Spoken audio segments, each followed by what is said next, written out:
કચ્છ જિલ્લા ભારતીય જનતા પાર્ટીના સંગઠન પ્રભારી તરીકેનો પદભાર સંભાળ્યા બાદ પ્રથમ વખત કચ્છની મુલાકાતે આવેલા ફલજી ચૌધરીએ પ્રવાસના બીજા દિવસે અંજાર શહેરની મુલાકાત લીધી હતી. અંજાર શહેરના ઐતિહાસિક લક્ષ્મીનારાયણ મંદિર ખાતે આયોજિત બેઠકમાં પ્રભારીએ શહેર મંડળના હોદ્દેદારો સાથે સંગઠનલક્ષી બાબતો પર વિસ્તૃત વિચાર વિમર્શ કર્યો હતો.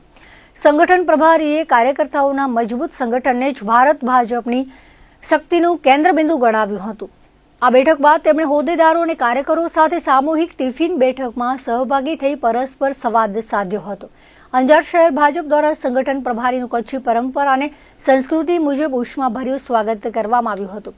આ તકે જિલ્લા ભાજપ અધ્યક્ષ દેવજીભાઈ વરચન, જિલ્લા મહામંત્રી હિતેશભાઈ ખંડોર, ભીમજીભાઈ જોધાણી, ધવલભાઈ આચાર્ય, કોષાધ્યક્ષ સુરેશભાઈ ટાંક, પૂર્વ રાજ્યમંત્રી વાસણભાઈ આહિર, આકિબ બાયર, સુધીરસિંહ જાડેજા, રાજુભાઈ પલણ, શહેર ભાજપ પ્રમુખ હિતેનભાઈ વ્યાસ, ડેનિશ શાહ, વસંતભાઈ કોડરાણી, હરીશભાઈ વેગડ, કલ્પનાબેન કૌર, યશ વાઘેલા, નિલેશ ગોસ્વામી, આશિષ ગોસ્વામી, લીલાવંતીબેન પ્રજાપતિ, જીગરદાન ગઢવી, અશ્વિન પંડ્યા, અલ્પેશ દરજી, પ્રકાશ કોડરાણી, સંજય દાવડા સહિત પક્ષના વિવિધ સ્તરના પદાધિકારીઓ અને કાર્યકરો મોટી સંખ્યામાં ઉપસ્થિત રહ્યા હતા.